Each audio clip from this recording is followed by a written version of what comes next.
नमस्ते, मैं अलका ठाकुर हूं और आप सभी का अलका मेडिकल क्लासेस में स्वागत है। तो आज फिर से मैं आपको ये समझाने वाली हूं कि अगर आंखों में दिक्कत है, कौन सी दिक्कत, ब्लेफेरोस्पाज्म की दिक्कत। अबे क्या होती है, आपने ये महसूस किया होगा कभी कभी आपकी आंखें एक या दोनों अचानक से, अक्सर एक अचानक से फड़कने लगती है और आपका कंट्रोल उस पर बिल्कुल भी नहीं होता है।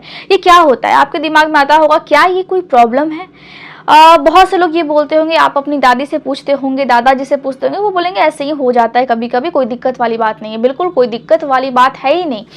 लेकिन क्या हो जब अचानक से बहुत टाइम तक 30 सेकंड या फिर 1 मिनट 2 मिनट तक आपके दोनों आंख या एक आंख फड़फड़ाने लगे और आपका कंट्रोल बिल्कुल भी ना हो। आपको डर लग जाएगा, आपको लगेगा मेरे बॉडी में क्या हो गया, मेरे बॉडी में ऐसी कौन सी प्रॉब्लम हो गई है। अगर आपका आंख अचानक से 15 सेकंड के लिए या फिर 10 सेकंड के लिए या फिर 2-3 सेकंड के लिए अगर फड़फड़ाता है, मतलब आंखों में ऐंठन महसूस होता है या आंख फड़कने लगे, जिसको हम बोलते हैं आंख फड़कना।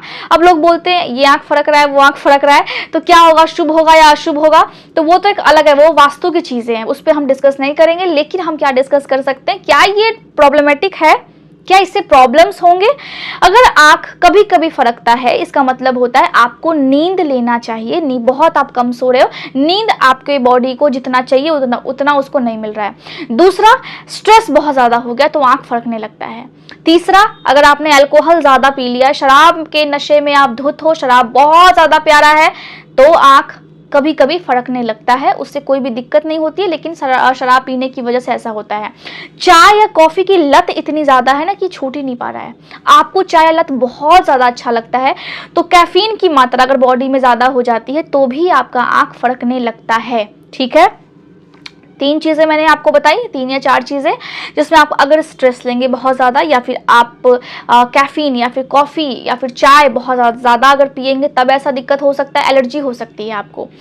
ये हो सकता है कि आप हाइजीन मेंटेन नहीं कर रहे हो, इसकी वजह से भी कभी कभी होता है, बहुत रेयरली एकदम होता है। एलर्जी है किसी चीज की वजह से तब हो सकता है, धूप से अगर एलर्जी है तब ऐसा हो सकता है, स्ट्रेस ले रहे हैं तब ऐसा हो सकता है, या आंखों में नॉर्मली क्या होता है, नर्व सेल्स अगर डिस्टर्ब है, मसल्स जो है यहाँ के सही से काम नहीं कर रहे हैं, जो आपका फेस है अगर उसमें पैरालिसिस के लक्षण है तो ऐसा हो सकता है। कोऑर्डिनेशन में नहीं है आपका ब्रेन और आपका फेस का जो नर्व सेल्स है वो कोऑर्डिनेशन में नहीं है। कोऑर्डिनेशन में काम करते हैं तब जाकर के हमारे जो सभी मसल्स है, मांसपेशियां है, वो घूम पाता है, मूव कर पाता है और हम अच्छे से काम कर पाते हैं, हमें कोई भी तकलीफ नहीं होता है। सारे रीजन की वजह से आपका आंख फड़क सकता है, लेकिन अगर 15 सेकंड से ज्यादा या फिर 30 सेकंड से ज्यादा अगर आपका आंख फड़के और ये लगातार हो रहा है, मतलब आप देख रहे हैं ना कि 2 दिन पहले हुआ फिर से होने लगा, अब ये बढ़ते हुए जा रहा है, तो ये प्रॉब्लमेटिक है। ये प्रॉब्लम्स को क्रिएट करेगा, क्योंकि हमने इसको क्या बोला है, ब्लेफेरोस्पाज्म बोला है, जिसमें आंख फड़कता है। हम इसको बोलते हैं आंखों का फड़कना, और मेडिकल टर्म में क्या बोलेंगे, ब्लेफेरोस्पाज्म बोलेंगे। ठीक है, जब ऐसा हो रहा है, जब ऐसा बहुत लंबे टाइम तक, इसका मतलब क्या है, इसका मतलब है अगर 30 सेकंड से ज्यादा, 15 सेकंड से ज्यादा अगर ऐसा होने लगे तो प्रॉब्लम्स कहाँ पे होती है, नर्व सेल्स में होता है प्रॉब्लम्स कहाँ पे होती है, जो मांसपेशियों में जो नर्व सेल के रिसेप्टर्स है वो सही से काम नहीं कर रहे हैं। अगर पैरालिसिस के लक्षण आने वाले होते हैं, जैसे कि फेस में पैरालिसिस होता है, तो ऐसा लक्षण होता है। ठीक है, ये सारे लक्षण कब आते हैं, जब आपके नर्व सेल्स कोऑर्डिनेशन में काम नहीं करते हैं, तब जाकर के आपकी आंखें फड़कने लगती हैं। तो बहुत ज्यादा दिक्कत की बात नहीं है, इसका इलाज संभव है, आप जाकर के डॉक्टर से आप इलाज ले सकते हो। प्रॉब्लम कहाँ है, प्रॉब्लम ये है कि आप समझते नहीं हो, आप सोचते नहीं हो, आप इस विषय पे चर्चा ही नहीं करते हो। आपके लिए दांत का प्रॉब्लम, आपके लिए आंख का प्रॉब्लम बिल्कुल ही नॉर्मल सी चीज है। लेकिन अगर आंखों की रोशनी कम हो जाए तो आपको भी पता है और मुझे भी पता है कि लाइफ आप जी नहीं पाओगे। अगर आपके पास आंख है तो आप बहुत ज्यादा सौभाग्यशाली हो, क्योंकि आपके पास आंख है। जिनके पास नहीं, जाकर के उनसे पूछिए, ये रंगीन दुनिया देखने के लिए कितना ज्यादा उनके दिल में ख्वाहिशें रहती है, उनका मन करता है कि काश मैं भी देख पाता, काश मैं भी देख पाती। क्या करना है, आंखों का बहुत अच्छे से ख्याल रखना है। अगर आप मोबाइल देखते हो बहुत लंबे टाइम तक, मोबाइल हम देखते हैं, अब क्या होता है, उससे आंखों पे प्रेशर बनता है। अब आंखों के बीच में जो प्रेशर है हम उसको क्या बोलते हैं, इंट्रा ऑक्यूलर प्रेशर बोलते हैं। अब जब प्रेशर बन रहा है तो आंखों में बोलते हैं ना आई स्ट्रेन, आंखों में तनाव ज्यादा उत्पन्न होने लगता है, जिसकी वजह से भी आपके आंख फड़कने लगते हैं। तो ये भी एक कारण है, मोबाइल देख रहे हैं बहुत ज्यादा आपको ऐसा महसूस होने लगेगा। ठीक है, दूसरा ये है कि जब आप बहुत ज्यादा थक जाते हैं तभी भी हल्का फुल्का सा आंख फड़कता है, ये नॉर्मल है। लेकिन ज्यादा जब फड़कने लगे उसी को हम बोलते हैं ब्लेफेरोस्पाज्म, जिसमें मांसपेशियों में फड़कने के साथ साथ ऐंठन भी महसूस होता है।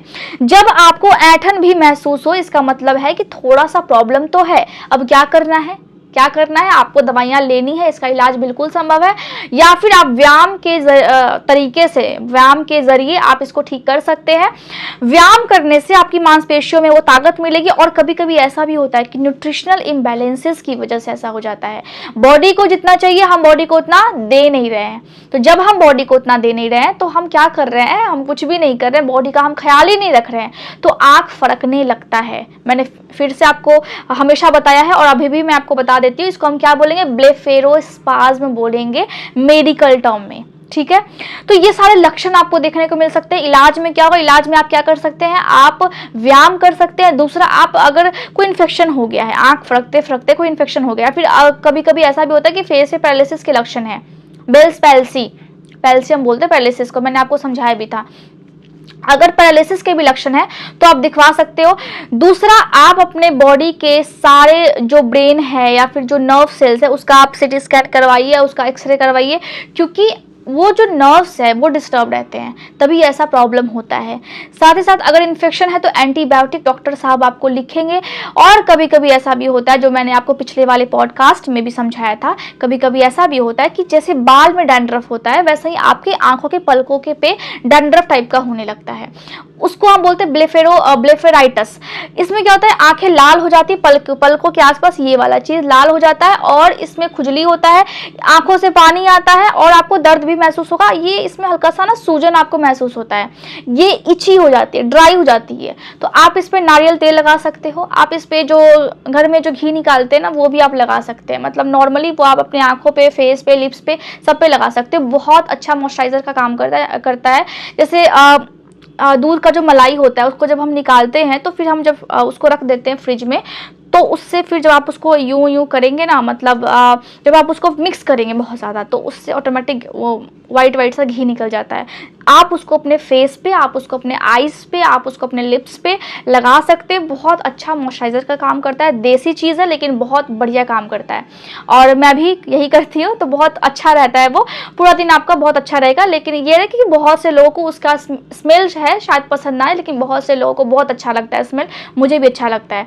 तो आप ये भी कर सकते हो। अगर आंखों के ऊपर पलकों पे ज़्यादा स्किन ड्राई हो गई है, तब कभी कभी लिप्स बहुत ज़्यादा ड्राई हो जाते हैं, आप वहाँ भी लगा सकते हैं। तो हम क्या बात कर रहे थे, आंखों में दिक्कत हो जाती है, आंख फड़फड़ाने लगता है, आंखों का फड़कना क्या कहलाएगा, ब्लेफेरोस्पाज्म कहलाएगा। तो स्पाज्म का मतलब भी होता है ऐंठन, और जब ऐंठन होने लगे तो आपको ध्यान देना है, आपको डॉक्टर के पास ज़रूर जाना है, इसका इलाज संभव है। लेकिन अगर कभी कभी हो रहा है इसका मतलब स्ट्रेस है, चाय कम पीजिए, अल्कोहल कम लीजिए, शराब कम पीजिए, और बाकी जो मैंने रीजंस बताया आपको उसी को बस ध्यान में रखना है।